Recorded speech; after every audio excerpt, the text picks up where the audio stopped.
In this module, we'll be talking about factor covariates and models that we can create out of factor covariates.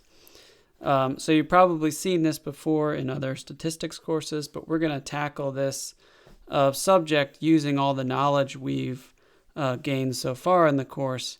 And there's going to be some interesting things that pop up related to design matrices and the rank of design matrices. Okay, so everyone's on the same page.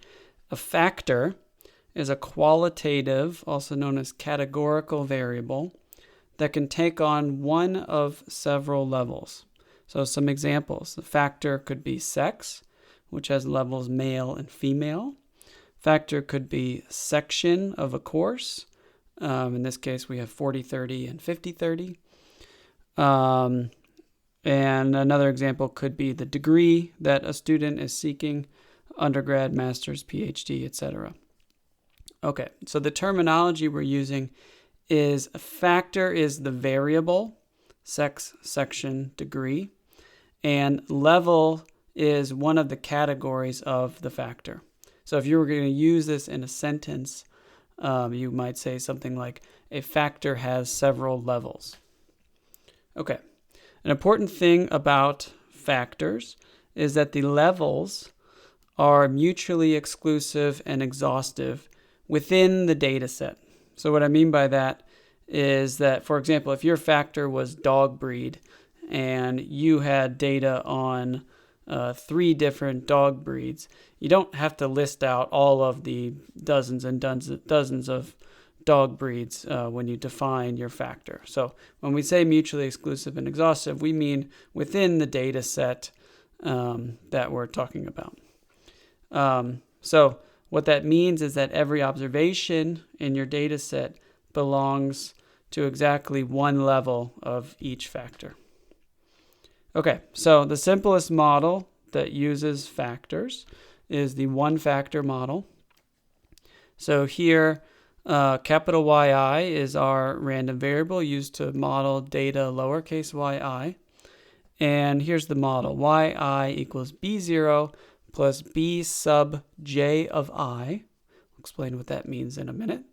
Plus epsilon I, where the epsilon i's are independent, normal, 0, sigma squared.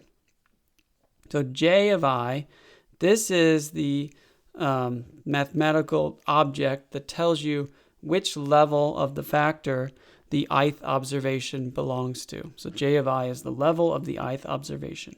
So let's just see how this works in an example. So let's look at a factor that has 2 levels. We could pick one of the factors above, sex or section. And we have n equals 4 observations. And let's use the sex example. And in this data set, the first 2 subjects are male and the second 2 are female. So what that means for j of I, if we define the first level to be male, 1, and the second level to be female, 2, then j of 1 is 1, since the first subject is male. J of 2 is 1, since the second subject is male. J of 3 is 2, because the third subject is female. And j of 4 is also 2. So if you take this model equation and you input the level, the values of j of I for each I and write down all of the model equations, you get y1 is b0 plus b sub j of 1, which is 1, plus epsilon 1. b0 plus b1 plus epsilon 1. y2 is b0 plus b of 1, because the second subject is male, plus epsilon 2. y3 is b0 plus b sub 2, because the third subject is female, plus epsilon 3. And then y4 is b0 plus b2 plus epsilon 4. Now we've introduced a bit slightly complicated notation where we have this j of I thing, which tells us which level the ith observation belongs to. But at its heart, the model is very simple. All it says is that observations with factor level k have expected value b0 plus bk. So another way of saying this is that all observations with the same level of the factor have the same expected value. Now, we didn't write this down in the usual form that we think of for a multiple linear model, but the factor model is a multiple linear model. And to show that, we just have to define what the covariates are, which give us the same exact model. So suppose we have a factor with j levels, capital J levels, and we define the following xij. This is 1 if the ith observation has level lowercase j, and it's 0 if the ith observation does not have level j. If we write down this model equation, we're going to see that this is the same as the model that we wrote down before. So the model equation is the following: capital Yi equals B0 plus sum j equals 1 to capital J b sub j xij plus epsilon I. So this clearly is a multiple linear model. It has the same sort of form. It has this intercept. We could define xi0 as 1, but we didn't. It has this intercept and then has this linear combination of the covariates, and then it has this normal error term. So let's apply this model formula to the example that we saw before. So here's the model writing out the sum. Yi is b0 plus b1 xi1 plus b2 xi2. Here capital J is 2 plus epsilon I. If we look at the first observation, this is going to be b0 plus b1 times xi1, so sorry, x11.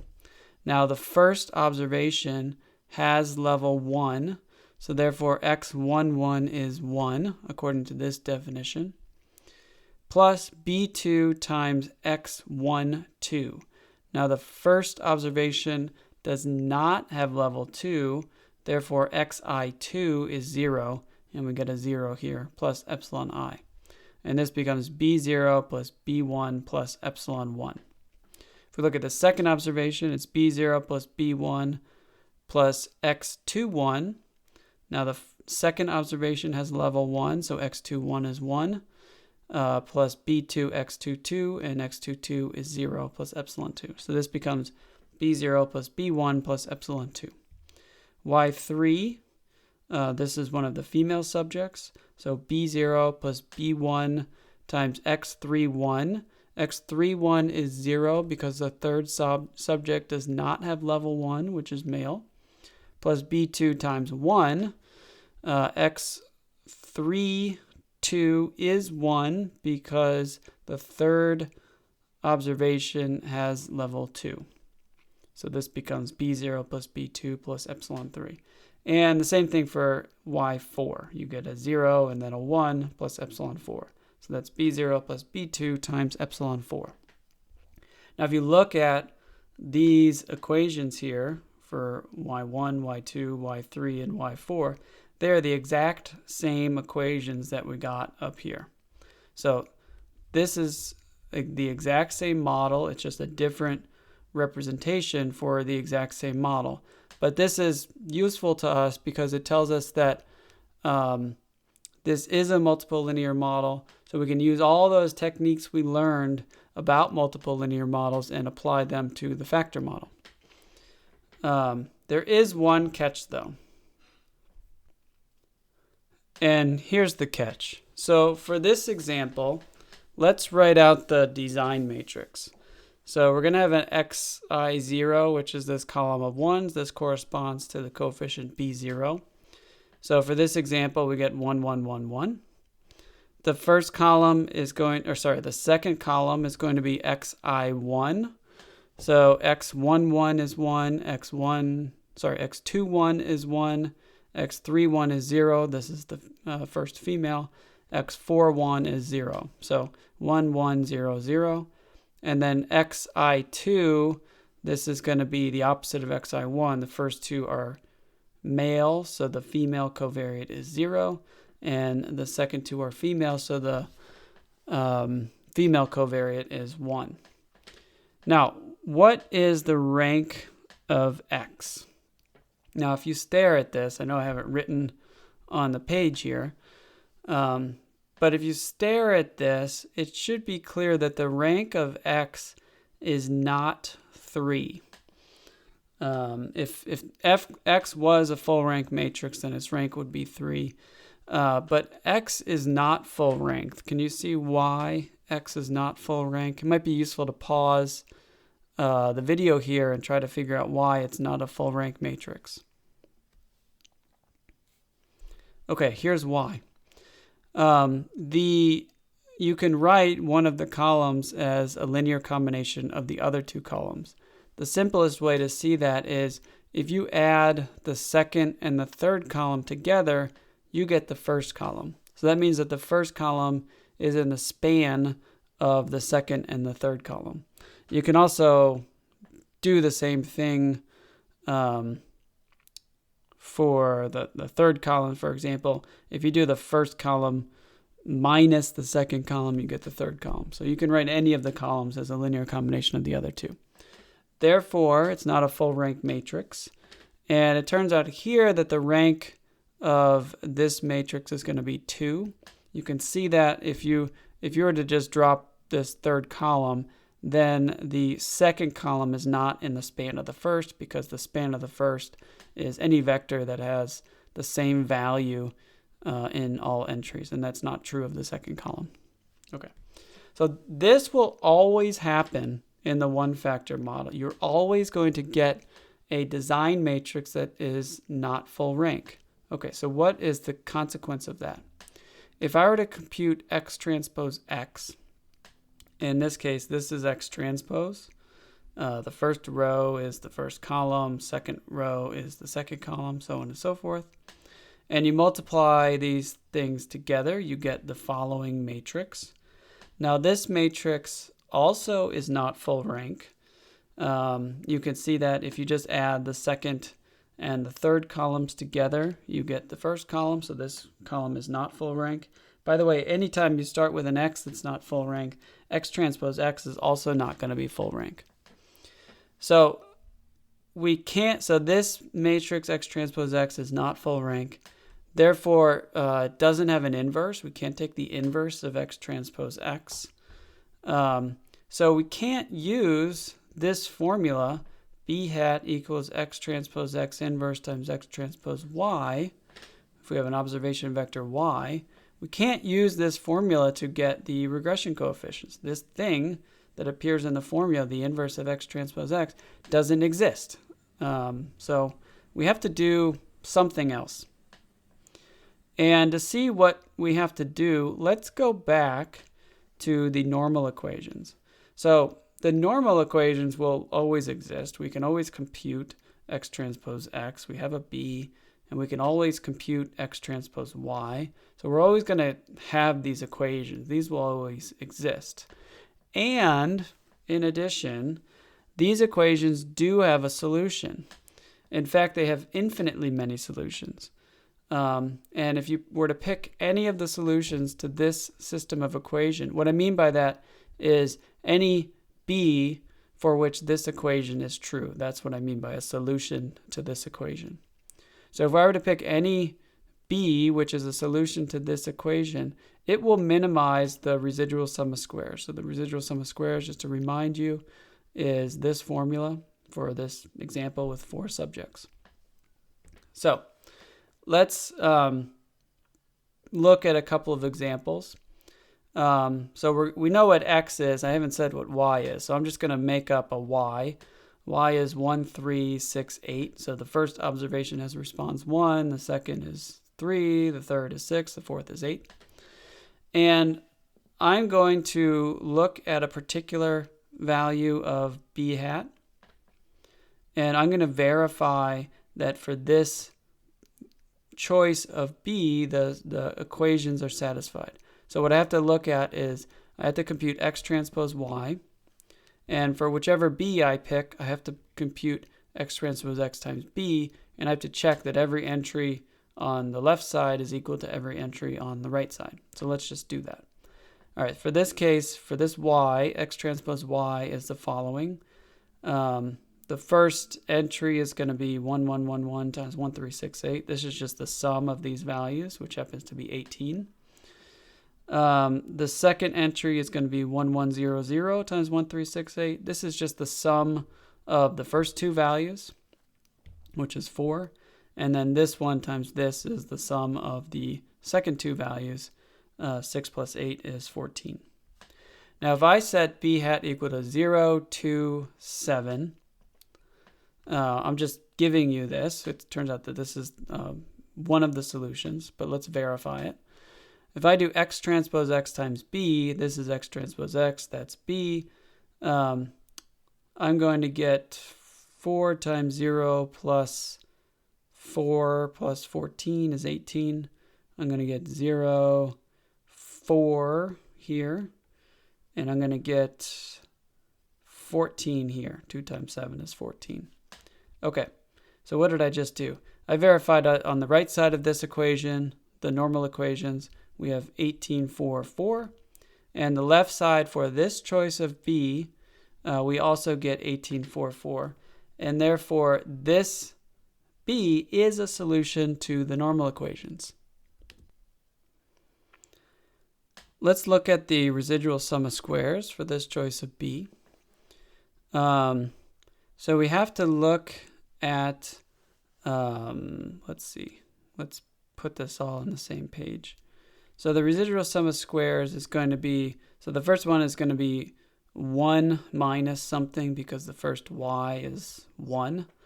And the something is 2 because, let's see, b0 is 0. And for the first observation, we have b1 times 1 and b2 times 0. So this is going to be 1 minus 2. Second observation is going to be 3, also minus 2. The third observation is going to be 6 minus 0 minus 0 minus 7 times 1. So that's a 7, and that's also a 7. So this is going to be 1 minus 2 squared is 1. 3 minus 2 squared is 1. 6 minus 7 squared is 1. 8 minus 7 squared is 1. So add this up, you get 4. So for this solution to the normal equation, the residual sum of squares is 4. Now let's look at another choice for b. Let's call this 116. And what I want to verify is that for this choice of b, the equations are satisfied as well. So if I do x transpose x times this b, should be a hat here. It turns out if you do this matrix multiplication, you also get 18, 4, 14. So this choice for b also solves the normal equations. And if you were to go through and compute the residual sum of squares, you also get 4. So both of these solutions, this b hat and this b hat, solve the normal equations and have the same residual sum of squares, which turns out to be the minimum. And if you can play around with this yourself, and I'll give you what the answer looks like. If you pick any b hat such that b hat 0 plus b hat 1 is 2, and b hat 1 plus b hat, sorry, this should be a 0. B hat 0 plus b hat 2 is 7. Any b such that these two equations are true, where this is a 0 instead of a 1, will solve the normal equations and will give you the same residual sum of squares, which is equal to 4. So there are infinitely many solutions. I've given you 2, and I've given you a recipe for generating more.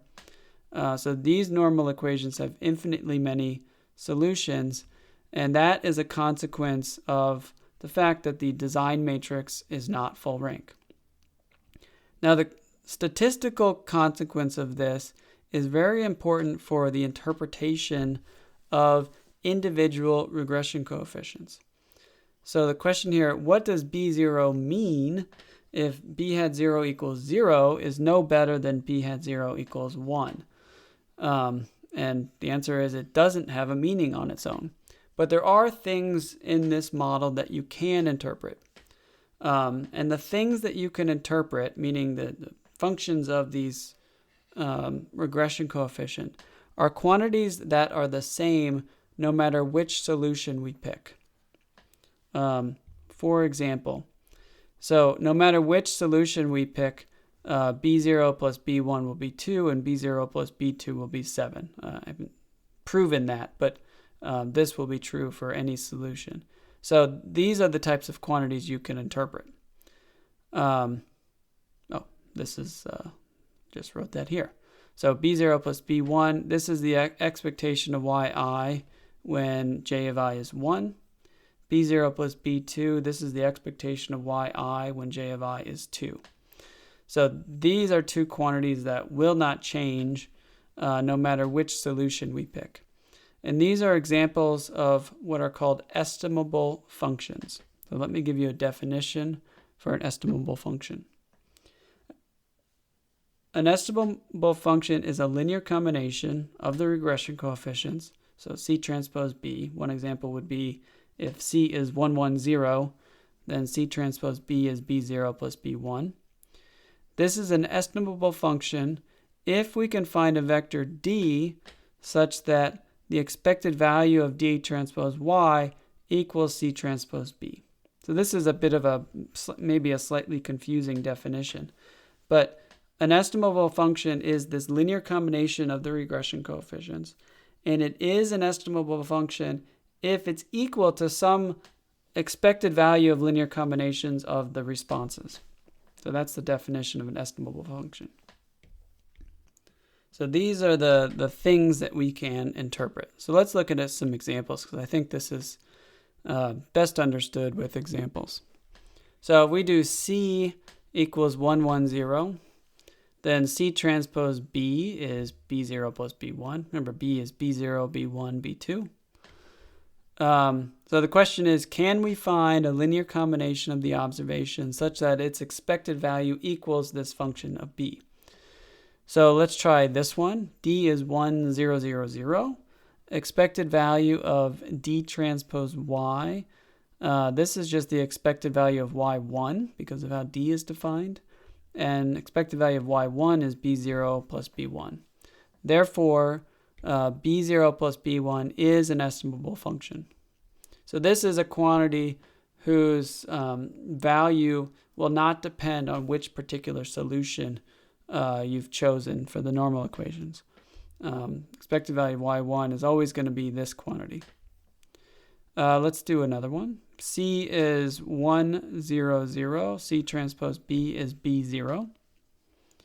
Well, I'm claiming you can't find a D such that D transpose Y equals B0. If you don't believe me, try it. And if you prove me wrong, let me know. But there is no linear combination of the observations such that expected value of D transpose Y equals B0. This, by the way, is a consequence of how factors are defined. Each observation has to belong to exactly one level of the factor. So you're never going to get xij equals 0 for every j for a particular I. So there's always going to be a b sub j hanging out when you take the expected value of linear combinations of the observations. Okay, here's another one. If we do C equals 0, 1, minus 1, then C transpose B is B1 minus B2. And if we define D to be 1, 0, minus 1, 0, this is then the expected value D transpose Y is going to be expected value of Y1 minus Y3. And this expected value of Y1 is B0 plus B1. And expected value of y3 is b0 plus b2, and take the difference, you get b1 minus b2. So this also is an estimable function, and it has an interpretation as the difference in expected values between a male subject and a female subject. So these are the functions that were of the regression coefficients that we're going to be able to interpret. So b0 on its own we can't interpret because it's not an estimable function. The same is going to be true of b1 on its own. We can't interpret that. and B2 on its own, we can't interpret that. Okay, so the next question is, how did I come up with these solutions? I just gave you the solutions. I didn't say where they came from. So there's a couple of methods for doing this. Probably the most common method is called the dropped column method. And the way this works is very simple. We have this matrix X, which is not full rank. And what we have to do is we have to drop columns of X until it is full rank. But we have to be careful about this, and I'll show you a minor pitfall, is that we have to ensure that the column space of the dropped matrix is the same as the column space of the full matrix. So here's the example we've been working with, X. If we drop the third column, we can define this as x0 equals 1, 1, 1, 1, 1, 1, 0, 0. Here we have not changed the span because the third column is in the span of the first two. So if we drop the third column, we haven't changed the column span of the matrix. So this one's okay, check mark. We could also drop the second column.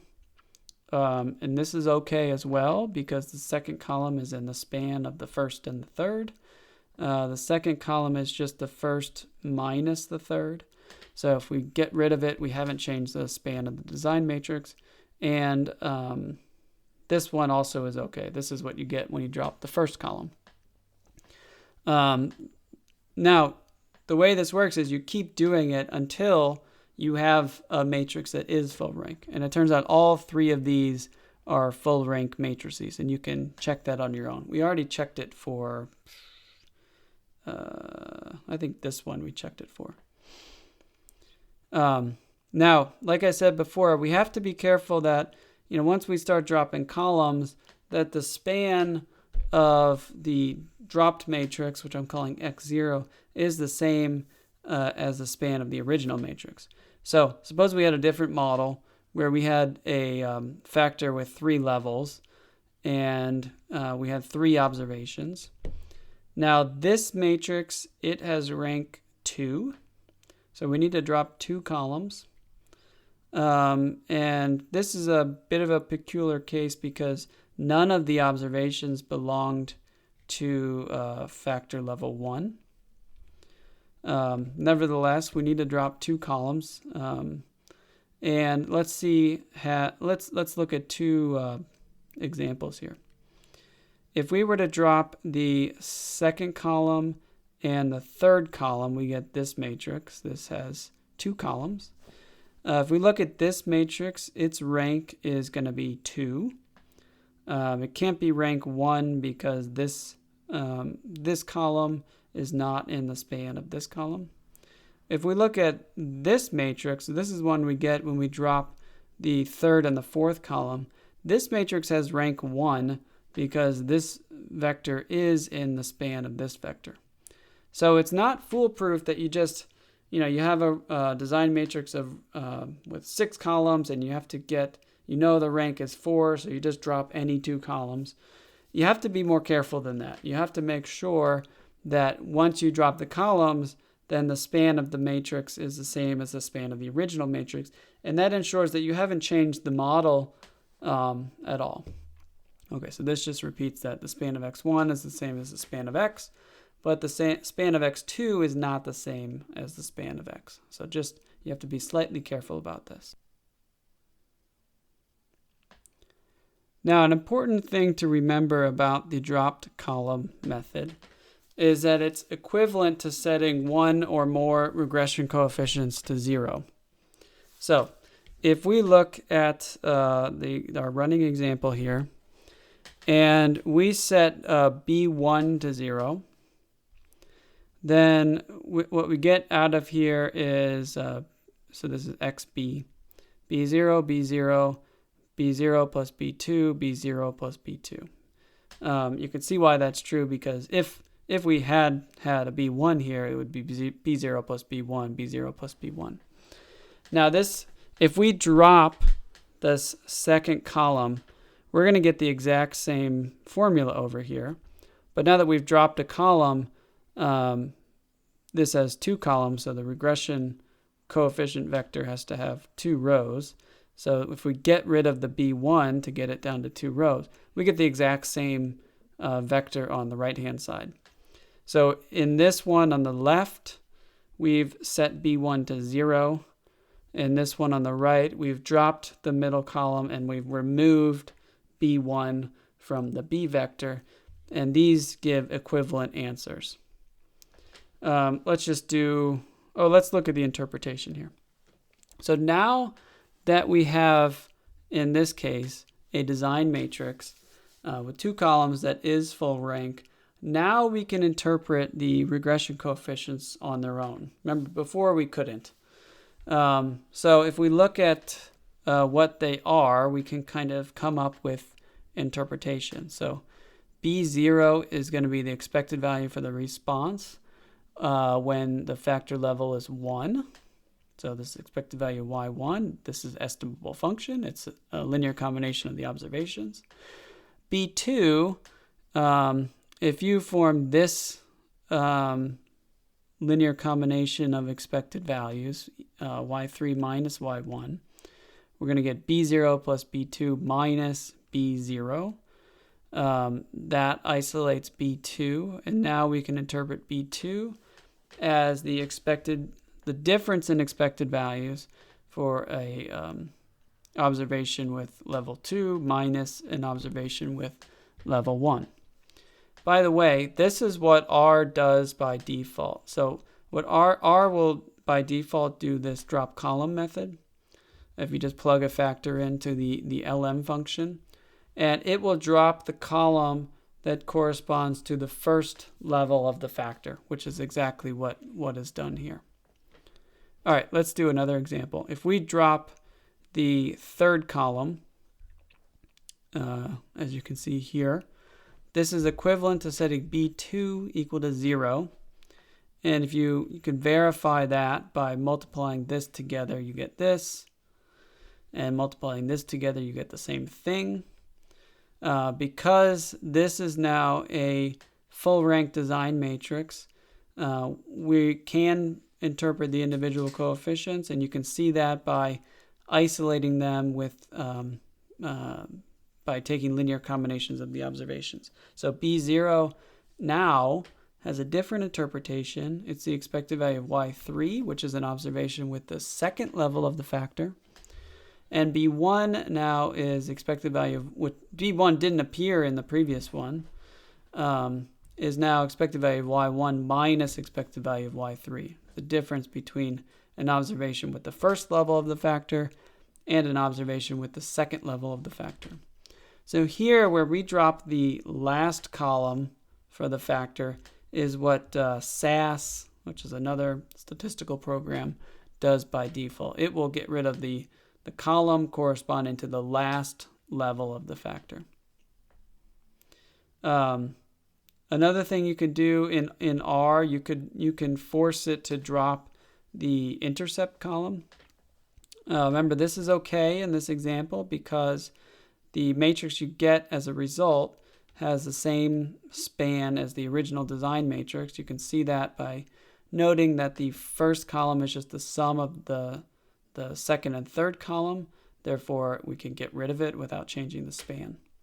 So if you do all this, you get B1, B1, B2, B2. Same thing over here, so they're the same. And now this is pretty easy to interpret these individual coefficients. B1 is just the expected value of an observation with the first level of the factor, and B2 is an expected value of the observation with the second level of the factor. In R, you can accomplish this by doing LM response tilde factor -1. So -1 is the R model notation to remove the intercept from the model. Now, another way to generate solutions to the normal equations when the design matrix is not full ranked is by the use of generalized inverses. So we're going to see in a minute here that this method is more general in that we can generate solutions that you can't get from the drop column method. So for example, we know that the normal equations have an infinite number of solutions, but if you have, for example, 3 columns, there's only 3 solutions you can get through the drop column method. So the generalized inverse method is a way to get more solutions. Okay, so capital G is a generalized inverse of a matrix A if the following is true. If you do A times G times A and get A back, then G is a generalized inverse of A. The notation we're going to use for generalized inverse of X transpose X is going to be this X transpose X with the minus sign. So this is to distinguish it from X transpose X minus 1, which would be the regular inverse. When X is not full rank, the regular inverse does not exist. So we have a different notation for that. So this is the generalized inverse. Okay, so if this is a generalized inverse of X transpose X, now remember that this is not unique. There may be more than one generalized inverse for X transpose X, but let's just say this is one of them. Then if you form the following, B hat equals X transpose X generalized inverse X transpose Y, this is a solution of the normal equations. So one way to get solutions to the normal equations is to just, instead of using X transpose X inverse, which doesn't exist, we put in the generalized inverse, and this will be a solution. Okay, so why is this true? This one's slightly tricky, so let's go through it. If we write the response vector y in the following way, y equals y hat plus e hat, where y hat are the fitted values, which is just the projection of the data onto the column space of the design matrix. Now, even though the inverse of of X transpose X doesn't exist here, we could still do the projection. We could still find the point in the span of the design matrix that's closest to the data vector. So you can still do this even if the inverse doesn't exist. And then, of course, we could still define the residuals, which is just going to be y minus y hat. So we're just decomposing y into its fitted values and its residuals here. Now, since y hat is in the span of X, it's the fitted values, we can write it as y hat equals xv for some vector v. So this is all this is saying is that y hat is a linear combination of the columns of X. So that's just what it means to be in the span of X. So if we look at this, the normal equations, what we're going to do is we're going to use this decomposition, and we're going to look at both the left-hand side and the right-hand side and check that they're equal to one another. Okay, so let's start with the left.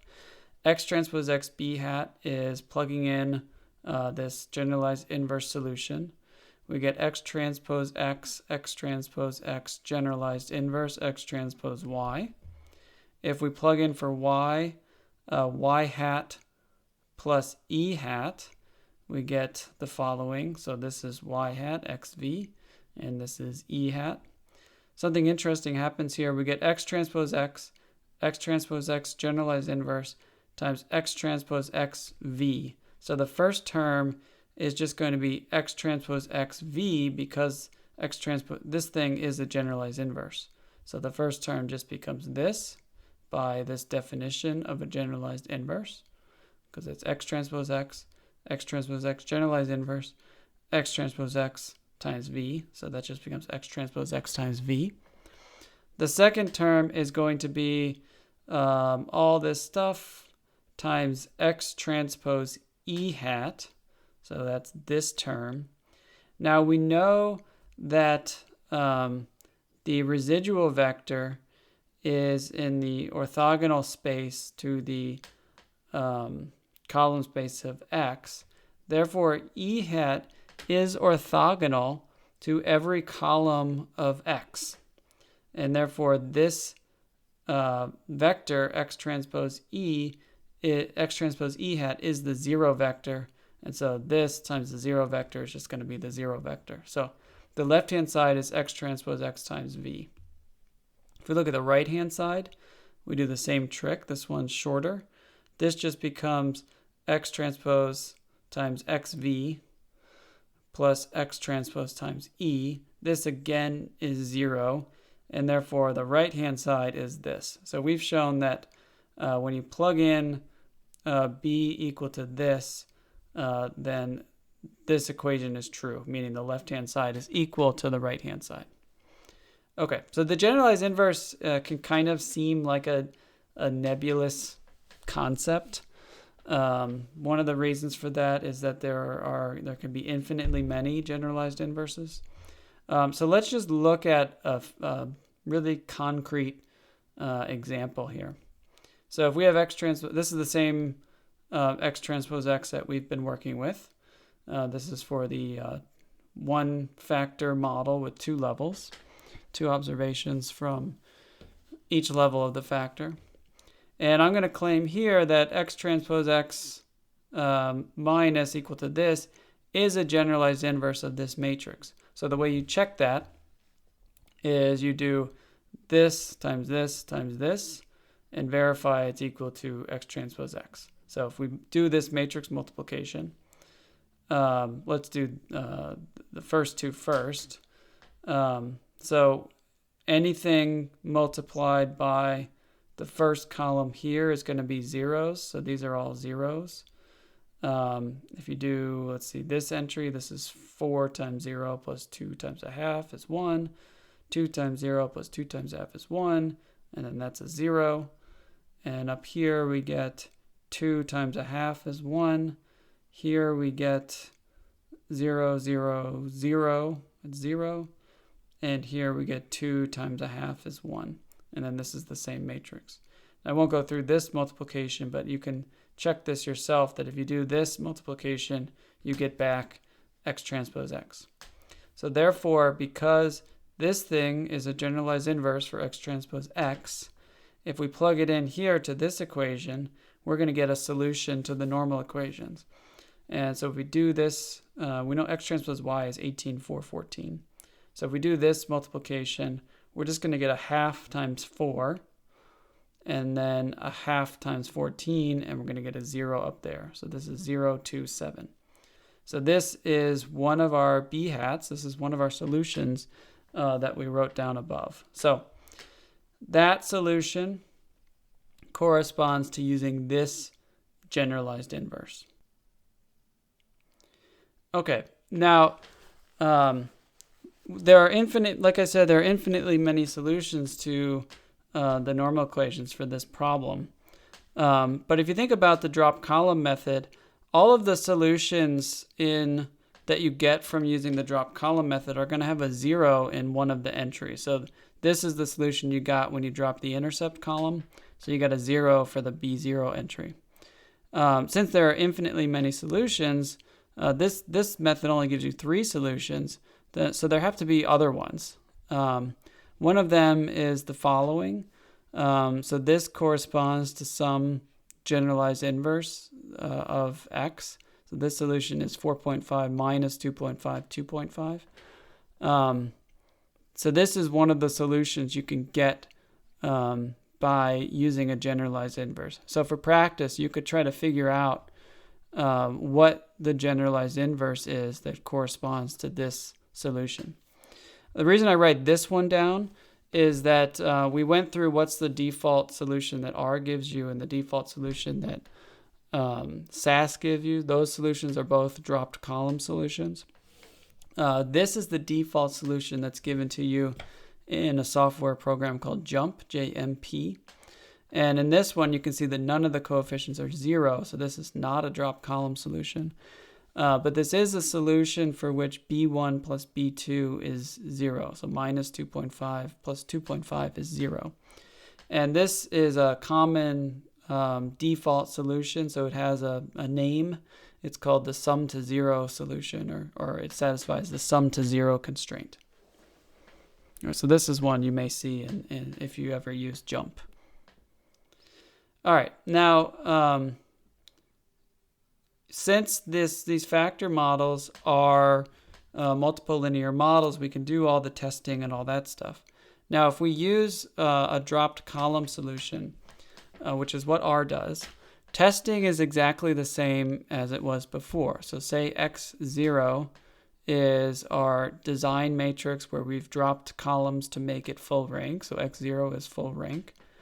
And the estimate, or here the estimator I'm writing down is X0 transpose X0 inverse times X0 transpose Y.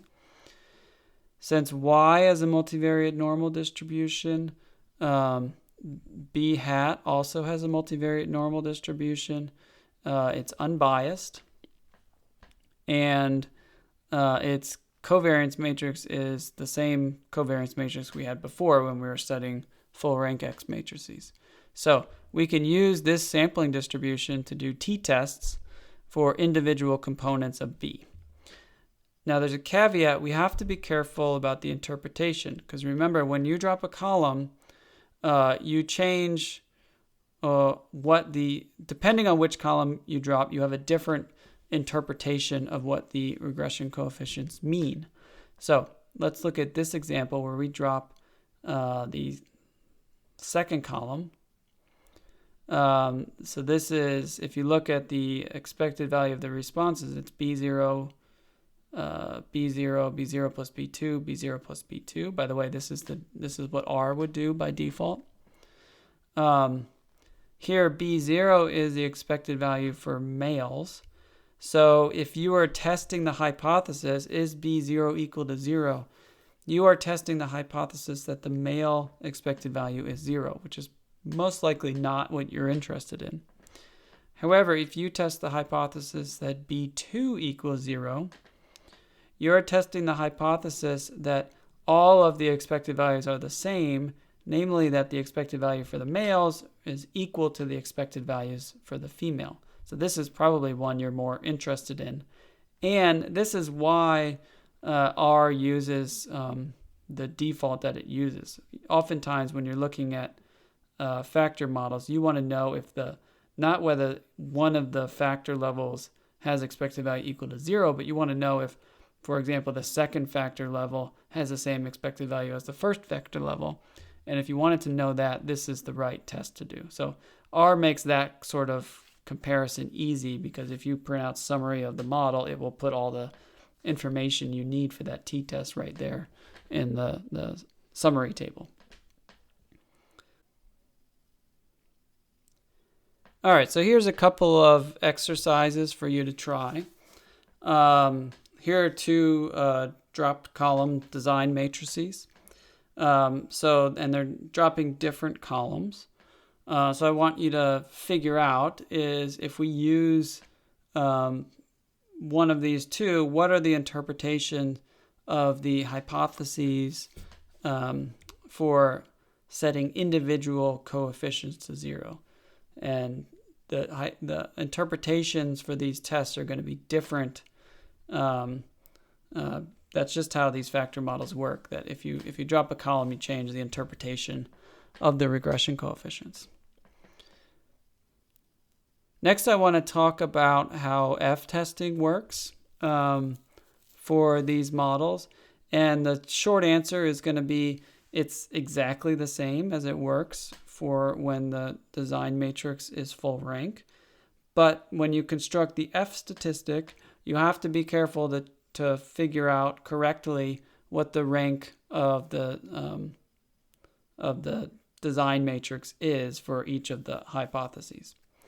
So a common null hypothesis in factor models that we use an F-test for is the hypothesis that all of B1, B2 up to B capital J are equal to each other.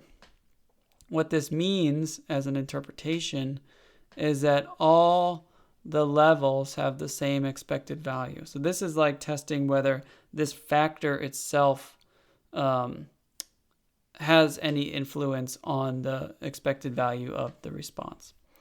Now, like I said, this works the same as before. We write down the reduced model, we write down the full model, figure out the ranks, and then construct the F statistic.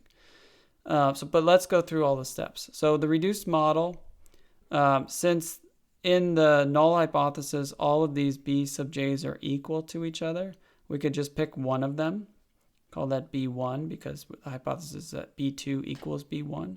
So this becomes yi equals B0 plus B1 plus epsilon I. And the full model is the same model as before. Now, if we look at what the design matrix is for the reduced model, I'm writing that as X sub R. This is going to have a column of 1s for B0 and a column of 1s for B1. Now, the rank of this matrix is obviously not 2 because the second column is exactly equal to the first column. So the rank is 1, and the model degrees of freedom for the reduced model is 1. If we look at the full model design matrix, I'm not writing out what the matrix is, but it's going to have a column of 1s for B0, and then it's going to have 1s and 0s, j columns of 1s and 0s for the factor covariates. So if we look, so this is just writing out what the definition of the columns are. So if we look at xi0, this is the column for B0. This is always going to be equal to the sum of the values of the covariates in the other columns. The reason this is true is because each observation has exactly one level of the factor. So if you look at one row of the design matrix, the first entry is going to be 0, that's for B0. And then you look at the next capital J entries, exactly one of those entries is going to be 1, and all of the other entries is going to be 0. That's just the definition of what a factor variable does. So if you add them up, you're always going to get 1, which is equal to the first one. So this says that the first column is always the sum of the last j columns. So the rank of this matrix, and again, this is assuming there's nothing funny going on with the factor covariate. So for example, if you had a level that didn't actually exist in your data set, then this won't be true. But assuming you have at least one observation from each level, the rank is going to be j, which is 1 fewer than the number of columns in the design matrix. So the rank of this is j, and therefore the model degrees of freedom for the full model is capital J. All right, so to construct the F statistic, we do the same thing we did before. We get the residual sum of squares from the reduced model, subtract off residual sum of squares from the full model. In the numerator, we're going to divide by j minus 1, because j is the model degrees of freedom in the full model, and 1 is the model degrees of freedom in the reduced model. And then in the denominator, we get residual sum of squares for the full model divided by the residual degrees of freedom for the full model. And under the null hypothesis, this has an F distribution with j minus 1 numerator degrees of freedom and n minus j denominator degrees of freedom. Okay, so it'll be very common that you have a factor in the model, but you also have one or more numeric covariates in the model. So what I want to talk about next is how do you interpret things when you have both factors in the model and numeric covariates in the model. So in this situation, we're going to have one factor with j levels, and we're going to have one numeric covariate, calling that xi. So we're not writing this as like xi1 because there's only one of them. In general, if you had more than one numeric covariate, which you can, you would label them xi1, xi2, so on and so forth. But here we're just writing xi. So the model is the following: b0 plus b sub ji plus c0 xi plus epsilon I. Epsilon has the same assumptions as before. If we look at the expected value of yi, it's the following. The epsilon just goes away. And how do we interpret these coefficients? What I'm calling, so C0, I'm calling this the effect of xi. What I mean by that is the effect is the amount by which the expected value increases per unit increase of xi. So if we were to increase xi by 1, expected value for this part would not change at all, but the expected value would just increase by c0. So this is the effect of increasing xi. You can also think of this as the slope of this thing with respect to xi, because that's just what that means. The rest of it, this b0 plus b sub j of I, this is an intercept, but it's an intercept for the jth level of the factor. To see that, you just plug in xi equals 0, and you get b0 plus b sub j of I. So that's what it means to be an intercept.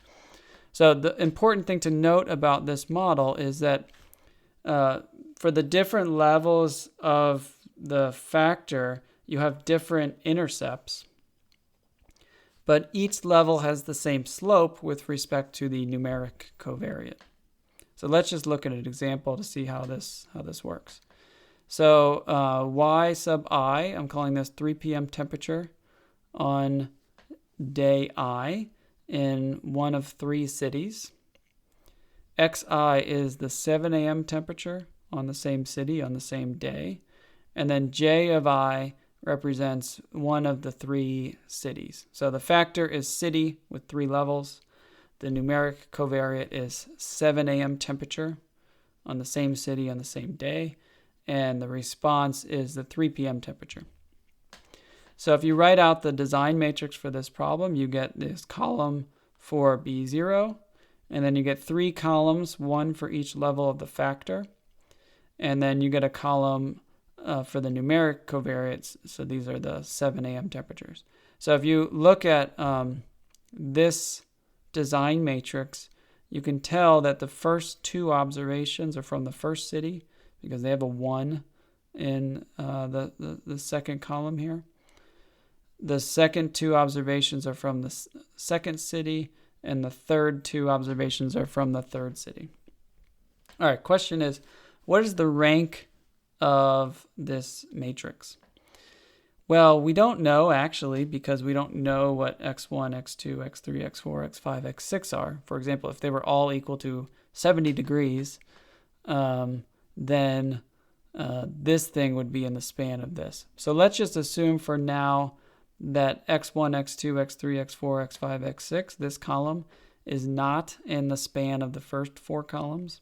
So if you assume that's true, then the rank of this matrix has to be 4.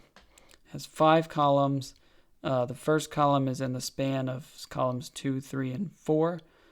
So you can drop this one, and then by assumption, this column is not in the span of these 3. So the rank of this is 4. I write probably 4 because it's not guaranteed because we don't know what these are. Let's look at the interpretation of these coefficients. Now, like we said, there are, in this case, there are 5 columns in the design matrix, but the rank of the design matrix is 4. So one way to generate solutions to the normal equations is to drop a column, which is what many software packages do by default.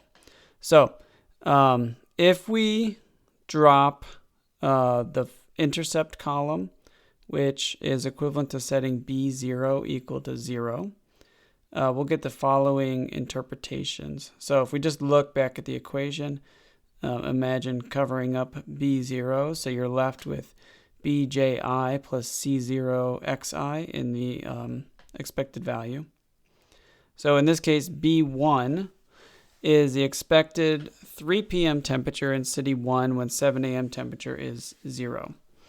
You can get that by setting xi equal to 0, and then you're left with B1 in the expected value when you're in city 1. B2 has the same interpretation except for city 2, and B3 has the same interpretation except for city 3. Now you can make R enforce this constraint, setting B0 to 0, by fitting the model in LM, but then putting, so you'd put like city plus temp minus 1 would tell it to not add an intercept. However, the default in R is to drop the column corresponding to the first level of the factor. So if we look at the equation, then it's setting B1 equal to 0. So if you're in city 1, the equation is B0 plus C0 xi, and therefore B0 is the intercept for city 1. If we look back down here, B0 is going to be the expected 3 p.m. temperature in city 1 when the 7 a.m. temperature is 0. So therefore B0 is the intercept for city 1. B1 was set to 0, so that doesn't have an interpretation. Now the intercepts for the other cities are going to be B0 plus B2 and B0 plus B3. So B0 plus B2 is the expected 3 p.m. temperature in city 2 when the 7 a.m. temperature is 0. And B0 plus B3 is the same but for city 3. So if we want to get interpretations of individual coefficients, we have to subtract some things. So if we want to isolate B2, for example, we do B0 plus B2 minus B0. And therefore, you can interpret B0 as the intercept for city 2 minus the intercept for city 1. And you can interpret B3 by taking B0 plus B3 minus B0, which is the intercept for city 3 minus the intercept for city 1. So by default in R, it's going to set the coefficient corresponding to the first level to 0. And then we have to interpret the other coefficients as differences from the first level. And when you have a numeric covariate, these are differences in the intercept. All right. Now, another way to add more variables to the one-factor model is not to add a numeric covariate, but to add another factor. So here we're going to have two factors. Factor 1 has capital J levels. In our running example here, these are going to be political party, Republican, Democrat, other. Factor 2 has K levels, and we'll use sex, female and male. And then the response is going to be income. So our model for the response, the two-factor additive model, we'll show you why this is called the additive model in a second, is yi equals b0 plus b sub j of I plus c sub k of I plus epsilon I.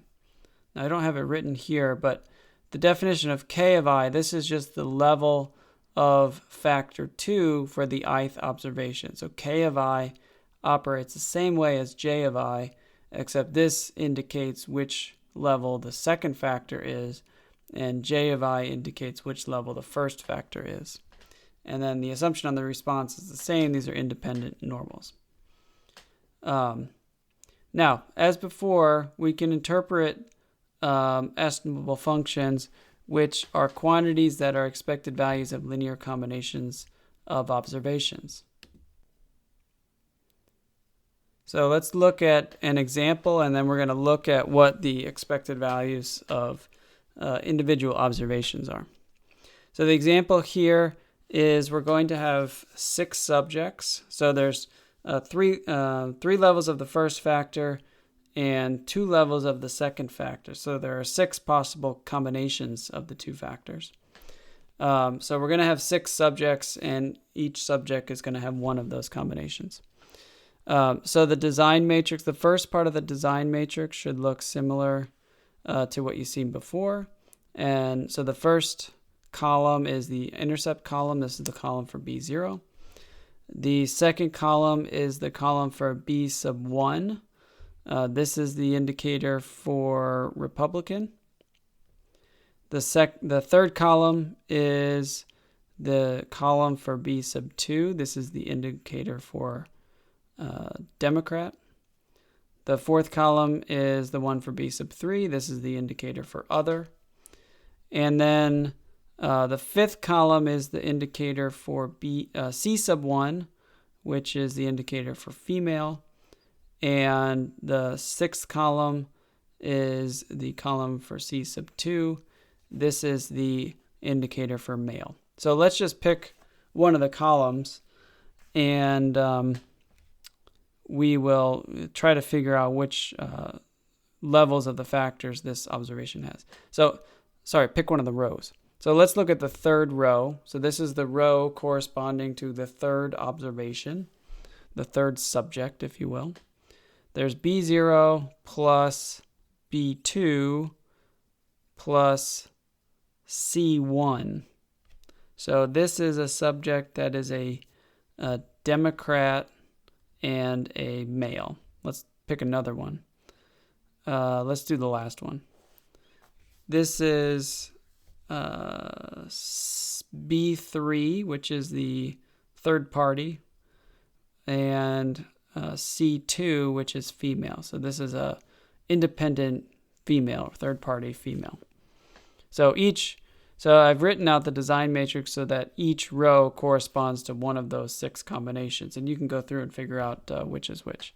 It should be clear the first 2 are Republican, the second 2 are Democrat, and the third 2 are other or independent, and then the males and females alternate one after the other.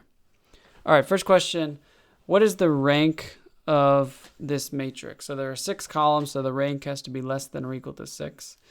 So you can ask yourself, is the rank 6? The way you would check that is to see if any of the columns are linear combinations of the others. And the answer to that is yes. For example, the first column is the sum of columns 2, 3, and 4. By the way, it's also the sum of columns 5 and 6. So we can get rid of the first column, and we're left with the rest of the columns. So there's 5 columns left. And then you ask yourself again, are any of these columns linear combinations of the others? And one trick you can see is that if you add up this column, and this column, you're going to get the column of 1s. And if you add up this column and this column, you also get the columns of 1s. So the sum of these 3 columns is equal to the sum of these 2 columns. And so that means that you can write one of the columns as a linear combination of the others. Namely, you can write the last column as the sum of the first 3 columns minus this 4th or 5th column. So you can drop another column, and then if you go through the same exercise, you'll see you can't write any of the columns as a linear combination of the others. So the rank is 4. We dropped 2 columns and got a set of linearly independent columns. All right, so what are the... So this will matter when we go to do F-test, for example. We have to know the rank of the design matrix. So what are the expected values for each of these observations? So if you go through, you'll see that we can put the expected values into a little table like this. So the rows of this table correspond to the 3 levels of the first factor, which is political party. And the columns of this table correspond to sex. And then each little cell of the table corresponds to one of the combinations of political party and sex. Now, if you look through each of these, you'll see that the first observation is a female Republican, the second is a male Republican, so on and so forth.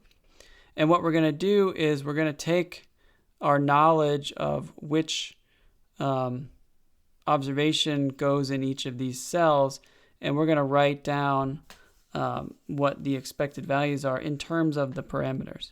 So the first observation is a female Republican, and this expected value is going to be B0 plus B1 plus C1. You can also get this just by looking, you could fill in this table just by looking at the model formula and filling it in. So this one is B0 plus B1 plus C1. This one, the level of the first factor changes, so B0 plus B2 plus C1, and this is B0 plus B3 plus C1. Here, the level of the second factor changes from 1 here to 2. So this is B0 plus B1 plus C2. This is B0 plus B2 plus C2, and B0 plus B3 plus C2. So you can fill in, these little tables are really useful for keeping track of what the parameters mean and what the model is saying. Basically, this model is saying that there's 6 combinations and the expected values are a function of the parameters in this specific way. Now we're going to talk about effects often in this class.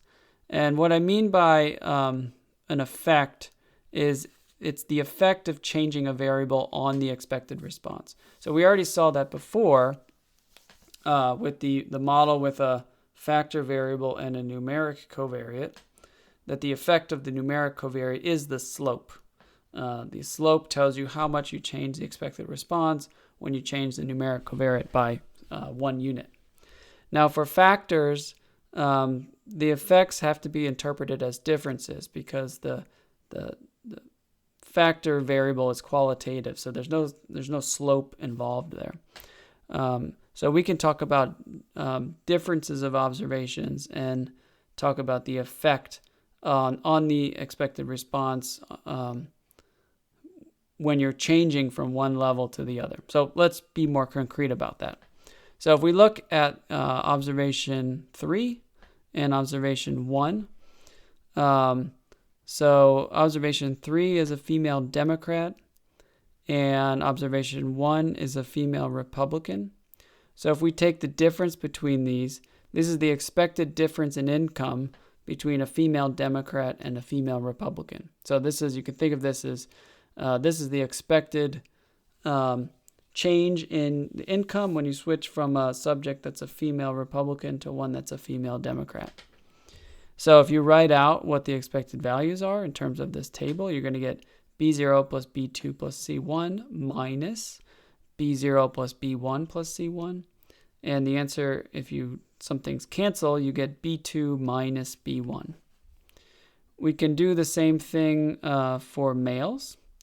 So if we look at Y4 and Y2, Y4 is a male Democrat and Y2 is a male Republican. If we look at this difference, this is the effect of changing from a subject with male Republican to a male Democrat. This is the effect on the expected value. And again, you get B2 minus B1. So what this model is saying is that the effect of changing from Republican to Democrat is the same no matter whether you're female or male. So that may not be the assumption you want to make when you're analyzing your data, or that may be the assumption you want to make. But you should know that that's the assumption in this particular two-factor model. Now we can do the same sort of exercise and look at changing not the political party but the sex and look at the effect on the expected value. So if you look at Y6 minus Y5, this is the difference between expected income for a male independent minus a female independent. And if you do all the algebra, you get C2 minus C1. If you do the same thing for Republicans, you also get C2 minus C1. And I didn't write it here, but if you were to do the same thing for Democrats, you would also get C2 minus C1. So what this model is saying is that the effect of switching from a subject that's female to male does not depend on political party. And again, that may or may not be the assumption that you want to make, but that is the assumption in this model. So to summarize that, the effect of changing one of the factor levels does not depend on the level of the other factor. And when this happens, this is called an additive model.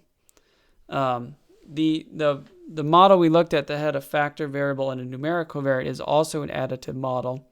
The reasoning there is that the effect of changing the 7 a.m. temperature by 1 degree was the same no matter which city you were in. And again, that may not be the assumption you want to make, but that's what these models say.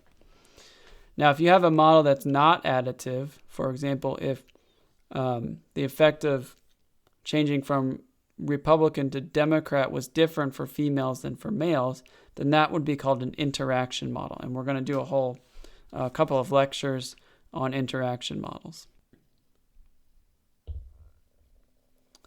Okay, now we said before that the model degrees of freedom is less than 6, which is the number of cells in our table. So the model degrees of 4. Model degrees of freedom is 4. So the consequence of this is kind of interesting. The consequence is that you can complete this table with incomplete information. So what do I mean by that? If I told you what the expected incomes were for female Republicans, female Democrats, female independents, and male Republicans, then you could figure out from that information for this model what the expected income is for male Democrats. Essentially what you have to do is you have to look at the difference between this cell and this cell, and with the knowledge that the difference between this cell and this cell is the same, that if you know this one, then you can fill this one in. And then once you know this one, you can fill in this one as well. So it turns out that if you know in one of these tables, so say you had another example where the first factor had 4 levels and the second factor had 6 levels. If you knew the first column and the first row, you can fill in any other one. So let me just pick one for example. Let's look at this cell where the cursor is. What the information I need to know to fill in this cell is the difference between this one and this one, which you have because you have these two numbers, and then apply that to pick this value so that the difference between this value and this value is the same as the difference between this value and this value. And you can apply that to any cell. So this gives us a convenient way to remember what the model degrees of freedom is for these two-factor additive models. You just imagine one of these tables that has a cell for each combination of the levels of the two factors, and you just add up the number of entries in the first column and the first row. So if you want to get a general formula for this, the number of entries in the first column is going to be the number of levels for the first factor, so that's capital J. The number of entries in the first row is the number of levels for the second factor, which is capital K. But if you add them up that way, you would double count the 1, 1 entry. So you have to subtract off 1 at the end. So in general, the model degrees of freedom for the two-factor additive model is capital J plus capital K minus 1. And I think this diagram here is a useful way for how to remember that formula.